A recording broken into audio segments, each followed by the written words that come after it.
സ്വപ്നങ്ങളും.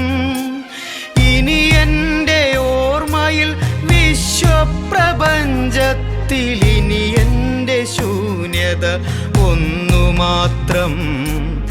ഇനി എൻ്റെ ശൂന്യത ഒന്നു മാത്രം.